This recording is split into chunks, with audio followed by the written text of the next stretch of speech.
성경 낭독 로마서 7장 1절부터 25절입니다.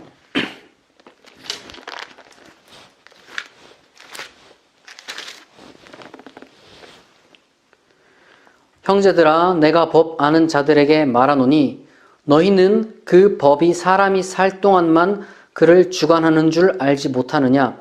남편 있는 여인이 그 남편 생전에는 법으로 그에게 매인바 되나 만일 그 남편이 죽으면 남편의 법에서 벗어나느니라. 그러므로 만일 그 남편 생전에 다른 남자에게 가면 음녀라. 그러나 만일 남편이 죽으면 그 법에서 자유롭게 되나니 다른 남자에게 갈지라도 음녀가 되지 아니하느니라. 그러므로 내 형제들아, 너희도 그리스도의 몸으로 말미암아 율법에 대하여 죽임을 당하였으니 이는 다르니 곧 죽은 자 가운데서 살아나신 이에게 가서 우리가 하나님을 위하여 열매를 맺게 하려 함이라. 우리가 육신에 있을 때에는 율법으로 말미암는 죄의 정욕이 우리 지체 중에 역사하여 우리로 사망을 위하여 열매를 맺게 하였더니 이제는 우리가 얽매였던 것에 대하여 죽었으므로 율법에서 벗어났으니 이러므로 우리가 영의 새로운 것으로 섬길 것이요 율법 조문의 묵은 것으로 아니할지니라.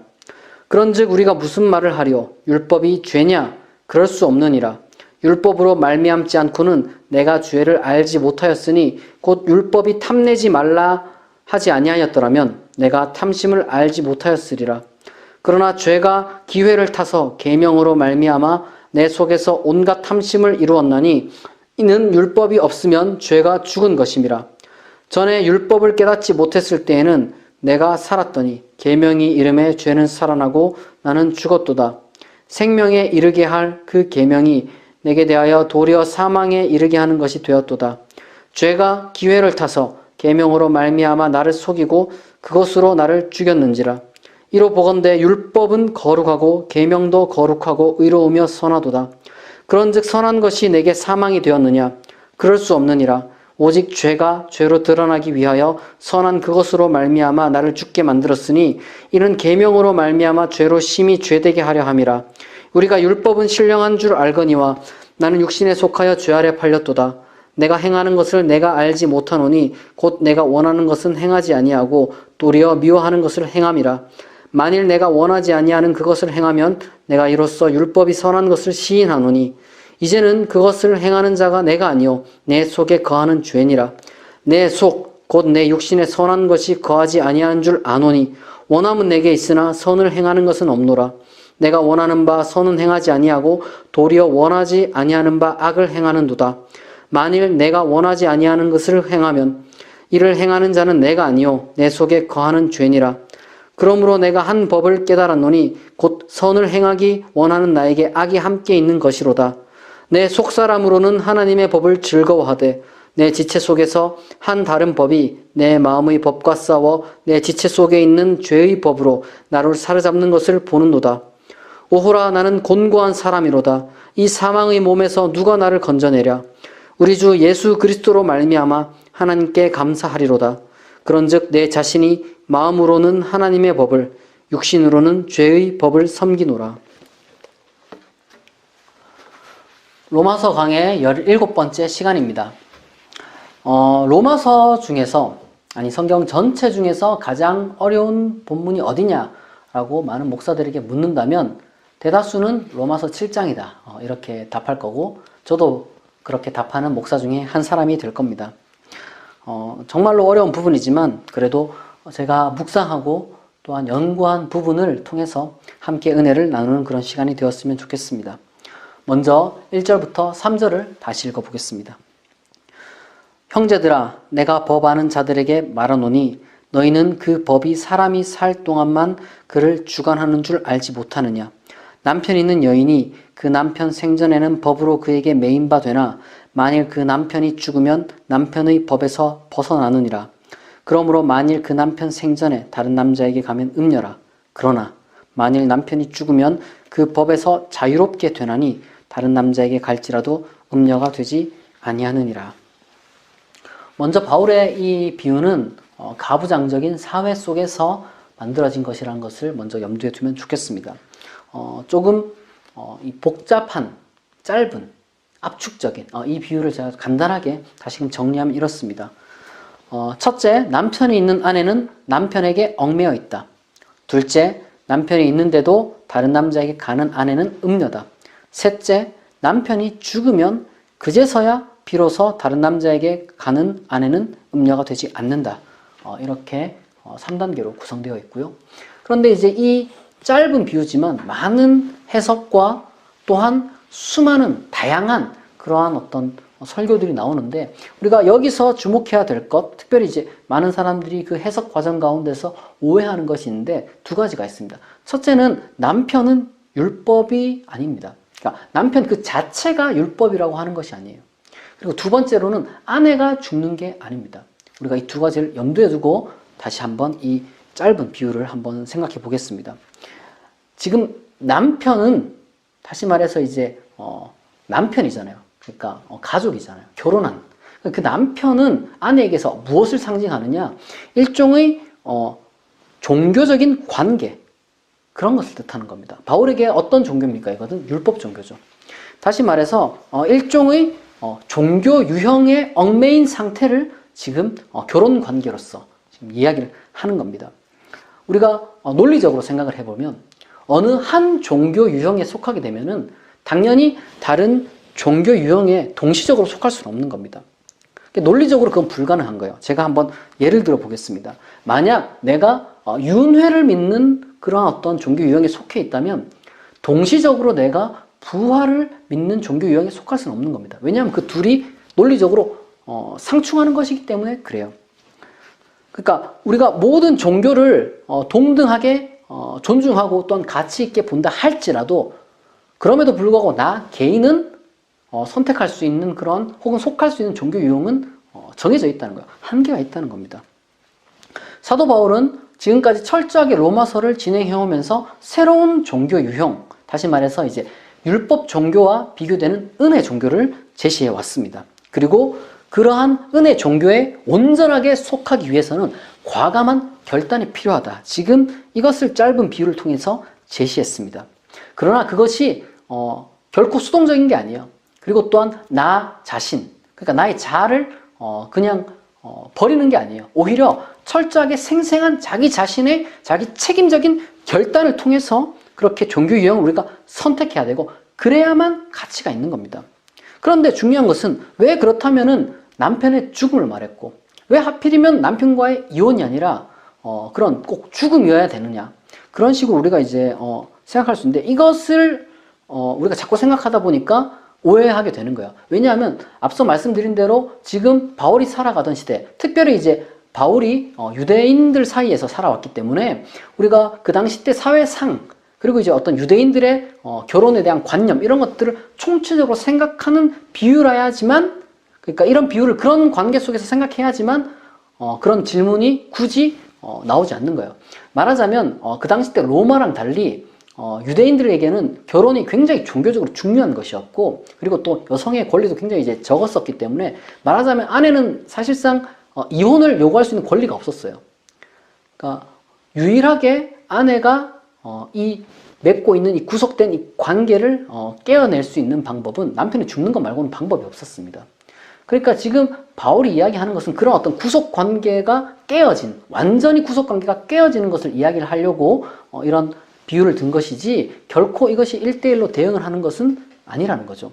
말하자면 남편으로 표상되는 종교 유형으로부터 단호하게 우리가 완전하게 아무런 구성이 없이 미련을 떨쳐버릴 정도로 완전히 이제 관계가 청산된 다음에라야지만 새로운 종교 유형, 바울의 비유를 빌리자면은 다른 남자에게로 가도 아무런 문제가 생기지 않는다는 거예요. 우리가 사절을 통해서 조금 더 구체적으로 이 내용, 그러니까 새로운 종교 유형으로 간다는 게 어떤 의미인지 좀 살펴볼 수가 있을 것 같습니다.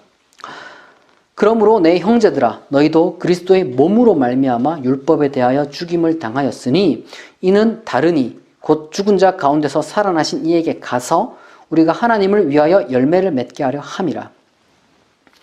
이 사절은 다소 시적인 문장으로 구성되어 있어서 우리말로 옮기는 게 좀 쉽지가 않습니다. 그래서 부족하지만 제가 그 헬라어 격조사를 조금 더 살려서 우리말로 좀 옮겨보면 이렇게 되는데요.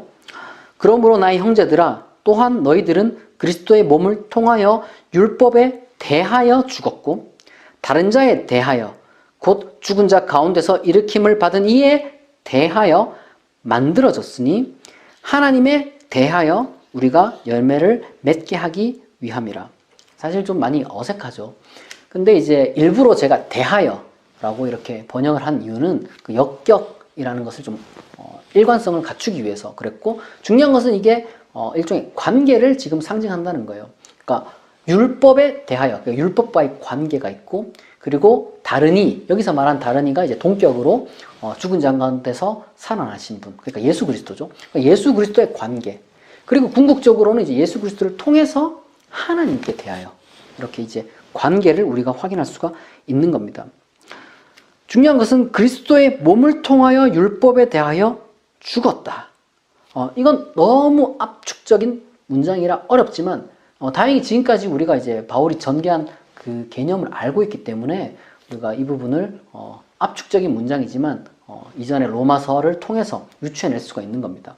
특별히 여기서 지금 바울은 그리스도의 몸과 그리스도의 영을 대비시키기 위해서 그리스도의 몸을 먼저 제시한 거예요. 사실 그리스도의 몸에 대해서 지금 먼저 던져놓고 길게 설명한 다음에 8장에 가서야 그리스도의 영이 나와요. 그러니까 몸과 영의 대비가 나오는데 이게 너무 멀리 떨어져 있고 그리스도의 몸 한 번 나오고 그리스도의 영 한 번 나오기 때문에 이런 대비를 종종 놓칠 때가 있습니다. 그리고 또한 우리가 여기서 기억해야 될 것은 여기서 사용된 몸은 앞서 로마서 6장에서 말씀드렸던 것처럼 우리의 어떤 동물적인 본능을 지금 사도 바울이 주로 가리킬 때 사용하는 사락스랑 구별되는 소마라는 걸 사용합니다. 이 소마라는 헬라어 단어는 로마서 7장 바로 이 본문에서는 2번 사용되는데 지금 여기서 한번 사용되었고, 그리고 24절에서 오호라 나는 공고한 사람이로다 이 사망의 몸에서 누가 나를 건져내라, 이런 외침 속에서 그 사망의 몸, 이것이 헬라어로 타나토스의 소마거든요. 그러니까 2번 사용됐는데 지금 그 타나토스의 소마는 우리의 몸이죠. 우리의 몸. 그러니까 지금 바울은 우리가 그리스도와 함께 죽었다라고 이제 6장에서 이미 이야기를 했는데 우리가 그리스도와 함께 죽었고, 그리고 또한 그리스도는 그럼 어떻게 죽었느냐? 율법 아래서 죽었잖아요. 그리스도의 몸이 율법 아래서 죽었다는 겁니다. 좀 복잡하지만 바울의 종교의 심오함을 지금 우리가 조금 더 집중력 있게 살펴보면은 우리의 율법 아래 놓인 실존이 곧 그리스도의 몸이라는 거예요. 사망의 몸이라는 거예요. 그러니까 실존을 지금 이야기하는 겁니다. 종교적인 실존. 그리스도가 몸을 가진 채 죽었다. 율법 아래서 죽었죠. 우리도 마찬가지입니다. 그리스도에 연합한 우리도 우리의 실존도 율법 아래서 죽어야 되는 거예요. 이것이 바로 이제 남편과 아내의 비유에서 마찬가지로 죽음을 통해서만이 해방될 수 있다. 남편이 죽고, 그러니까 그리스도의 어떤 종교적인 실존이 죽는 거예요. 그리고 바로 그 육체를 가진 그리스도는 죽었지만 영으로 살아났죠. 사도 바울은 새로운 소마로 살아난 게 아니라 푸뉴마로 살아났다, 그렇게 이야기를 하거든요. 그러니까 그리스도인은 우리가 그런 종교적인 어떤 과거 종교 실존을 우리가 벗어 던지고, 그리고 이제는 마치 종교 없이 이제 갈 것 없이 헤매는 그런 상실한 자, 죽은 자가 아니라 다시 살아난 자로 살아가게 됩니다. 영으로 부활하는 거죠, 우리도. 여기서 4절에 헬라어를 이제 기노마이가 사용되어서 제가 이제 만들어졌다라고 이렇게 우리말로 아까 옮겼잖아요. 이제 이게 뭐냐면은 그러니까 새로운 종교적인 실존으로 우리가 된 겁니다. 우리가 만들어진 겁니다. 이 과정 전체가 일종의 종교적인 결단을 통해서 이루어지는 것이고, 그리스도의 죽음과 부활은 바로 이처럼 종교적인 실존을 표상하는 거예요. 무슨 말이냐면 지금 여기서 바울이 그리스도를 말하는 것은 마치 5장에서 아담을, 단순한 역사적 아담을 지금 이야기하려고 했던 것이 아니라 조금 더 본질적인 종교적인 의미로 아담을 이야기했던 것처럼 여기서 말하는 그리스도도 단순한 역사적인 예수도 그렇다고 무슨 지어낸 신화가 아니라 오히려 지금 우리의 새로운 종교적 실존의 표상을 말하는 거예요. 그리스도인의 첫 열매로서 지금 그리스도의 죽음과 부활을 사도 바울이 이야기를 하는 겁니다. 그리스도가 영으로 부활했고, 그리고 그 그리스도 영이 지금 그리스도인에게로 거한다. 이것에 대해서는 이제 차후 로마서 8장에 대해서 조금 더 자세히 설명하겠습니다. 지금 로마서 7장에서 우리가 주목해야 되는 것은 바로 이러한 새로운 실존의 정체입니다. 이러한 새로운 실존은 또한 이미 말씀드렸던 것처럼 하나님께 대하여 열매를 맺는 삶이에요. 하나님의 뜻을 성취하는 것. 하나님의 나라를 위해서 사는 것입니다. 이것은 가장 영적이면서도 가장 도덕적이면서도 가장 또한 우리의 행복을 위한 것이라고 이미 지난 로마서 강의에서 말씀을 드렸습니다. 이제 우리는 더 이상 죄와 죽음의 지배 아래, 율법 아래, 자기 학대, 자기 비하, 자기 절망에 빠질 수밖에 없는 그러한 종교적인 실존이 아니라 새로운 생명과 자유와 그리고 하나님으로 화평을 누리는 그러한 새로운 종교적 실존으로 우리는 변화되었습니다. 믿음으로 말미암아 예수 그리스도를 통해서 그렇게 되었습니다. 5절과 6절을 읽어보겠습니다. 우리가 육신에 있을 때에는 율법으로 말미암는 죄의 정욕이 우리 지체 중에 역사하여 우리로 사망을 위하여 열매를 맺게 하였더니 이제는 우리가 얽매였던 것에 대하여 죽었으므로 율법에서 벗어났으니 이러므로 우리가 영의 새로운 것으로 섬길 것이요 율법 조문의 묵은 것으로 아니할지니라. 여기서 바울은 다시 사륵스를 사용합니다. 육체. 사륵스는 이미 설명한 대로 우리의 본능을 뜻하죠. 그러니까 본능을 억눌러야 하는, 본능을 극복해야 하는 그런 궁극적인 이유를 알지 못한 자. 그런 사람들은 필연적으로 본능을 충족하며 살아갈 수밖에 없는 겁니다. 그러나 바울에 의하면 이제는 그렇게 맹목적으로 살지 않아도 되는 새로운 영적인 길이 주어졌다. 우리에게 이렇게 이야기를 합니다.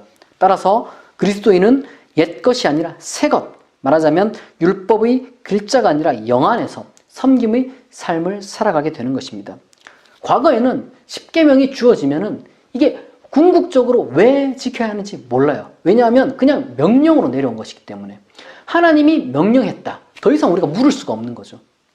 그러나 우리가 조금 더 성숙한 그런 종교적인 신앙을 가진 사람은 그런 식으로 기계적으로 십계명을 맹목적으로 또한 지키고 따르지 않아요. 오히려 새로운 종교적인 실존을 가진 사람들은 그러한 명령, 계명, 규율들에 문자적으로 얽매이지 않습니다. 왜냐하면 그 목적을 알기 때문에 그래요. 이런 과거의 옛 종교 실존과 현재의 새 종교 실존의 대비는 구체적으로 율법과 영의 대비로 이어지는데요. 말하자면 율법 종교의 어떤 그 한계, 그것에 대해서 지금 바울이 이야기를 합니다. 여기서부터 가장 바울이 이야기하는 것 중에서 제일 어려운, 성경 중에서 제일 어려운 부분, 특별히 로마 7장이 제일 어렵다고 말씀드렸는데 그 중에서 제일 어려운 부분이 이제 7장 7절부터 시작이 됩니다. 제가 7장 7절부터 14절까지 읽어드리는데 이 내용은 그겁니다. 율법 종교는 죄를 깨닫게 하는 데서 끝나는 것이 아니라 역설적으로 그렇게 깨닫게 한 그 죄를 짓게 하는 충동까지도 불러일으킨다는 겁니다. 7절부터 14절을 읽어보겠습니다. 그런즉 우리가 무슨 말을 하리요? 율법이 죄냐? 그럴 수 없느니라.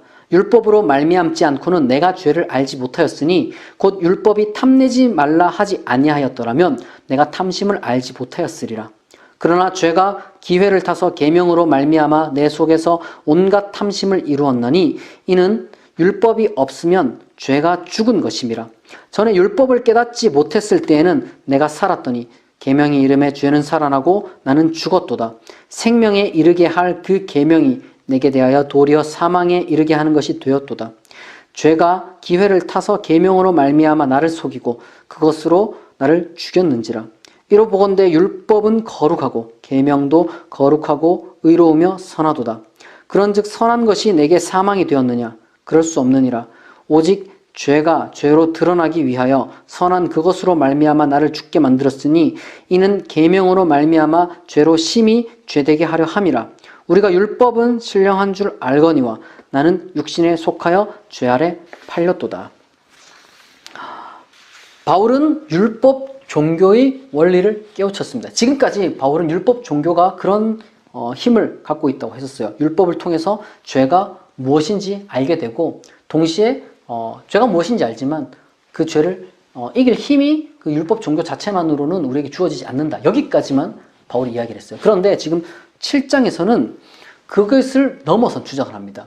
그러한 선한 목적이 있기 때문에 율법도 영적이라고 할 수가 있고 율법도 거룩하고 의롭다고 할 수 있지만, 그런데 역설적으로 그 율법 종교를 통해서 죄를 깨달은 사람은 죄를 짓지 않는 게 아니라 오히려 더 죄를 짓게 된다는 거예요.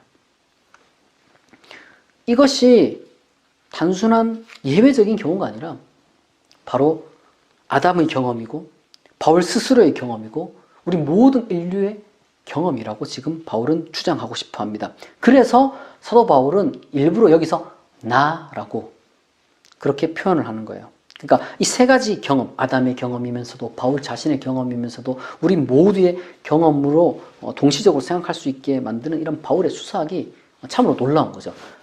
내가, 나.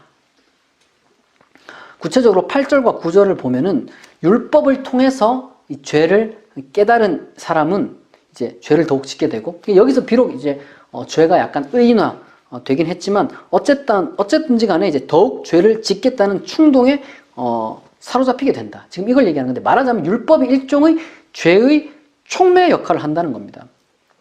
도둑질하지 말라, 탐심을 갖지 말라, 뭐 이런 어떤 십계명을 통해서 이제 그런 탐심을 갖는 것, 도둑질하는 것, 이게 범죄라는 걸 알았지만 역설적으로 도둑질하고 싶어하는 충동이 일어나게 된다. 도대체 이게 무슨 말일까요? 이러한 경험은 사실상 지금 창세기 3장과 연결됩니다. 실질적으로 창세기 3장에서 보면 아담과 하와의 에덴에서의 그 선악과 표상을 우리가 이제 읽을 수가 있는데, 사도 바울은 분명히 그것과 이제 연결지어서 지금 언어를 사용하고 있어요. 그 의인화된 죄를 통해서. 말하자면 이런 겁니다. 의인화된 죄는 마치 에덴의 뱀과 같아요. 11절에 보면 죄가 뱀처럼 아담을, 하와를 속이는 거죠. 그리고 그 죄로 인해서 죽음에 이릅니다. 실제로 랍비들 중에 어떤 사람들은 창세기 3장을 당연히 이제 어떤 실제 내용이라기보다는 어떤 모든 인류가 겪는 악한 충동과 선한 충동, 이 두 가지의 어떤 갈등의 표상으로 이제 해석을 하기도 하고, 사도 바울도 당연히 이제 그런 해석을 알았을 겁니다. 중요한 것은 왜 이런 식의 충돌이, 어떤 뭐랄까요, 충동이 발생하느냐는 거죠. 말하자면 율법은 그 자체로 하나님의 온전한 뜻을 알 수 있게 하는 게 아니기 때문입니다. 따라서 그것은 의심으로 나아가게 만들어요. 그러니까 전체 속에서 주어져야 되는 것인데 부분만 주어지니까 이게 도대체 왜 그런지 알지 못하는 거죠. 최고의 이상, 전체의 그림, 이런 것들로부터 파생된 일부분, 그러니까 이게 위치가 어딘지 아는 거죠. 그렇지 못한 명령은 궁극적으로 도대체 왜 그 명령을 지켜야 하고 왜 따라야 하는지 알지 못해요. 그러니까 그 명령이 아무리 선하다 할지라도 그러한 최고의 이상 내지는 전체 그림이라는 기준으로부터 비롯된 것이 아니라거나, 혹은 이제 그렇게 비롯됐다는 거 이제 알지 못할 때 그 명령을 받는 사람이 역설적으로 그러한 온전하고 의롭고 정당하고 선하고 거룩하고 영적인 명령으로 인해서 죄에 대한 충동이 발생한다는 거예요. 율법이 아무리 거룩하고 선하고 영적이라 할지라도, 다시 말해서 그 십계명이 신적인 명령의 속성을 지닌다 할지라도 하나님의 전체의 뜻을 모르는 사람에게는 그 계명 자체가, 그 계명을 듣는 사람에게 그 어떤 그 계명을 따라야 할 절대적인 신뢰를 줄 수는 없다는 거예요. 비유하자면 이런 겁니다. 전쟁에서 승리할 수 있는 가장 완벽한 작전이 그려져 있어요. 어떤 전체 그 작전이 있는데 어떤 부대의 어떤 병사에게는 그 전체 작전을 이야기해주지 않고 너는 여기서 이거를 해, 이렇게 이제 명령이 주어집니다. 왜냐하면 이제 그 전체 속에서 해야 되는 역할을 다 다르기 때문에. 그런데 그 전체 작전으로부터 설명을 하지 않는다면 작전의 일부 역할을 맡은 그 병사는 이해가 안 되는 거예요. 도대체 내가 왜 여기서 서서 경계 근무를 서야 되는가? 내가 왜 여기서 지금 매복을 해야 되는가? 알지를 못하는 거예요. 거기다가 의심도 하게 됩니다. 과연 정말로 이것이 나를 위한 것인가?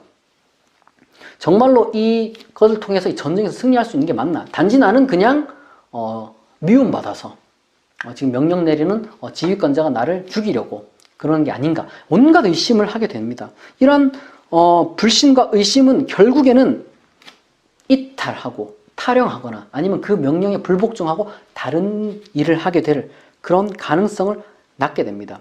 특별히 이제 그런 작전이 가혹하다고 느껴지면 느껴질수록, 내가 맡은 역할이 부당하다고 느껴지면 느껴질수록 훨씬 더 그러한 전쟁의 승리가 연결되는 것이라고 생각하지 않고 오히려 그냥 이건 지금 내게 도움이 되는 것도 아니고 전쟁이 승리되는 것도 아니야 라고 그렇게 생각을 하게 되는 것이죠.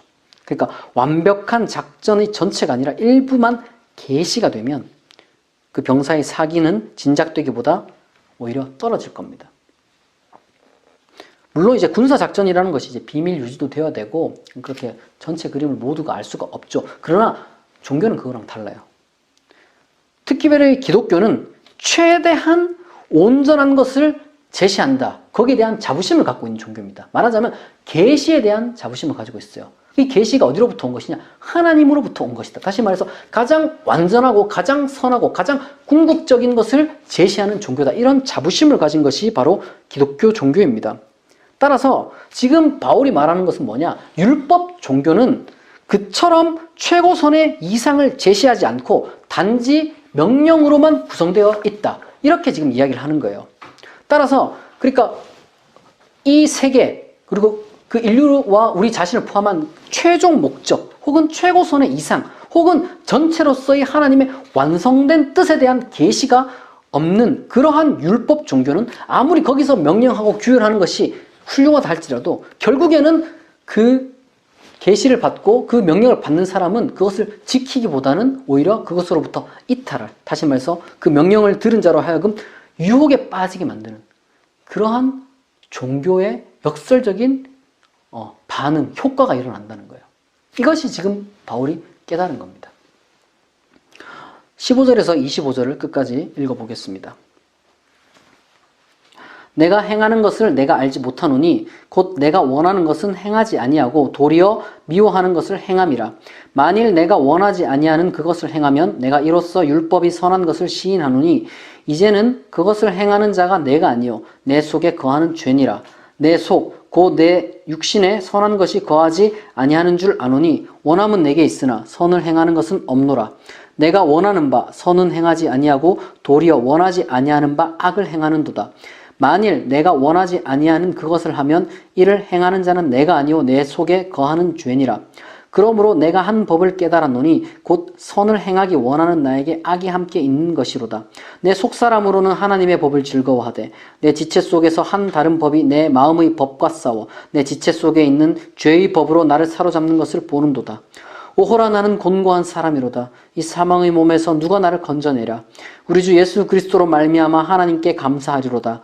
그런즉 내 자신이 마음으로는 하나님의 법을 육신으로는 죄의 법을 섬기노라. 아무리 선한 것이라 할지라도 이미 그러한 어떤 무지 그리고 그로 인하여 불신에 빠진 자는 필연적으로 그것이 선하다는 것은 아는데 행할 수가 없어요. 왜냐하면 확신이 없기 때문입니다. 일종의 손해보는 짓이라는 생각이 들기 때문이에요. 그 이상 그 이하도 아닙니다. 마치 무언가에 홀린 것처럼 또한 중독된 것처럼 살아가게 됩니다. 그런데 우리가 죄책감이라는 것을 갖게 되잖아요. 그러면은 지금 내가 내적 갈등에 빠져 있다. 이걸 알게 되는 거예요. 마치 탈영한 병사처럼. 작전을 지키는 것이 분명히 탈영보다는 더 낫다는 걸 알아요. 근데 그 작전을 끝까지 내가 수행해야 될 이유를 또한 지키지 못하는, 확신하지 못하는 그런 의지의 약함이 이 율법 종교 안에서는 발생할 수밖에 없는 겁니다. 그러니까 우리의 선한 의지를 강화시킬 수 있는 그러한 종교는 말하자면 최고선의 이상을 제시하는 종교입니다. 때때로 바울의 문제가 지금 다루는 것이 그런 어떤 지식의 문제가 아니라 계시의 문제가 아니라 오로지 단순한 의지 능력의 문제다. 이렇게 이제 해석하는 사람들이 있어요. 그런데 그것은 도대체 왜 의지가 그토록 약해지는지, 더 약해지는지 설명하지 못합니다. 오히려 그건 설명을 멈춘 해석이죠. 그리고 또한 따라서 그렇기 때문에 이것을 개인에게만 온전히 그냥 순종의 문제, 불순종의 문제. 그러니까 결심하면 된다. 순종하려고 이 악물면 된다. 이렇게 말하는 것은 또한 바울이 지금 말하고자 하는 그러한 종교의 능력에 정반대의 논리로 가는 거예요. 오히려 바울은 의지를 스스로 강하게 하라는 결단 촉구만으로는 내적 갈등, 괴로움, 죄책감에 빠질 수밖에 없다고 지금 이야기를 하는 겁니다. 율법 종교는 인간의 내적 갈등을 심화시킵니다. 죄를 깨닫게 하지만 그로 인해서 왜 그것이 죄일 수밖에 없는지, 왜 그게 죄지? 왜 내가 그걸 하면 안 되지? 깨달았는데. 근데 듣고 나니까 그게 죄인 것 같긴 한데 궁극적으로 그게 해답을 얻지 못한 사람은 그걸 어기려는 충동에 휩싸이게 될 뿐만 아니라 심지어 죄의 근거가 무엇인지 그런 사람에겐 존재하지 않아요. 그래서 또한 선이란 무엇인지 궁극적으로 답을 주는 그런 전체 그림도 없어요. 그렇기 때문에 자기가 가진 한계 안에서 도대체 이게 어떤 게 선이고 도대체 어떤 게 악이야, 그런 불확실성 가운데 내적 갈등이 깊어져만 갈 수밖에 없는 거예요. 이것을 어떻게 보면은 정직하다 볼 수 있겠지만 사실 우리는 괴로운 겁니다. 종교는 괴롭게 하는 종교가 진짜 종교가 아니라고 지금 바울은 이야기를 하는 거죠. 바울이 말하는 참된 종교는 이러한 내적 갈등을 해결시킬 수가 있어야 되는 거예요. 죄책감에 사로잡히게 만드는 종교는 바울에 의하면 반쪽짜리에 불과한 겁니다. 참된 종교는 이러한 내적 갈등, 죄책감으로부터 해방될 수 있게 할 뿐만 아니라 우리가 선이라고 확신할 수 있는 것에 대해서 실천할 수 있는 능력을 부여합니다. 그게 뭐냐? 사실 바울은 이미 여기에 대해서 말한 바가 있어요. 7장은 이전에 말했던 것에 대해서 조금 더 구체적인 설명이라고 할 수가 있습니다. 이것은 다름 아니라 바로 자신의 사륵스를 죽이는 겁니다. 왜냐하면 지금 사도 바울이 18절에서 말하는 것처럼 사륵스에 죄가 존재하기 때문에 그래요. 사륵스, 그러니까 본능을 죽이는 법은 본능 그 자체를 지금 억누르고 본능 그 자체와 싸우는 것이 아니라 오히려 하나님의 뜻을 추구할 때 확신을 가지고 온전한 하나님의 뜻이라는 최고선의 이상을 가지고 하나님의 뜻을 추구할 때 우리가 그러한 본능을 이길 수가 있게 되는 겁니다. 이거를 모르는 자는 옛 종교 실전에 사는 거예요. 바울은 다시 아까도 말씀드렸던 바로 그 소마, 이 소마를 통해서 그 실존을 설명합니다. 사망의 몸, 그러니까 곤고한 사람이죠. 괴로운 사람인 거예요. 그러나 우리는 그러한 곤고한 실존으로부터 벗어나게 됩니다. 바로 예수 그리스도 덕분이에요. 왜요? 예수 그리스도를 통해서 우리를 향한 하나님의 사랑을 깨닫게 되고 우리가 어떻게 하나님과 관계를 맺을 수 있는지, 말하자면 구체적으로 어떻게 우리가 하나님을 아버지로 부를 수가 있게 되는지, 그리고 또한 나 자신은 어떤 존재인지 구체적으로 하나님의 자녀로 스스로를 인식하게 되고, 또한 이 세계에 대해서 어떤 존재로 살아가야 하는지, 조금 더 구체적으로 말하자면 하나님과 더불어서 왕노릇하는 존재로 살아가야 하는지 그 복음을 우리가 들었기 때문입니다. 우리는 이런 새로운 실존의 삶에 대한 구체적인 묘사를 로마서 8장에서 좀 더 배울 수 있을 것입니다. 중요한 것은 이겁니다. 나를 옥매고 억죄고 내적 갈등에 빠지는 그러한 옛 종교 실존이 아니라 예수 그리스도를 통하여 드러난 하나님의 뜻 안에서 새로운 종교 실전이 우리 가운데 주어졌습니다. 그 삶을 여러분들이 누리며 살아가기를 진심으로 축복합니다. 기도하겠습니다. 자비하신 하나님 아버지, 우리의 무능과 연약함을 고백합니다. 오직 하나님의 은혜로만 우리가 새로운 삶을 살 수 있습니다. 우리에게 새로운 삶을 허락하심에 감사합니다. 그 삶에 합당한 열매를 맺으며 살아가게 하옵소서. 예수 그리스도의 이름으로 기도합니다. 아멘.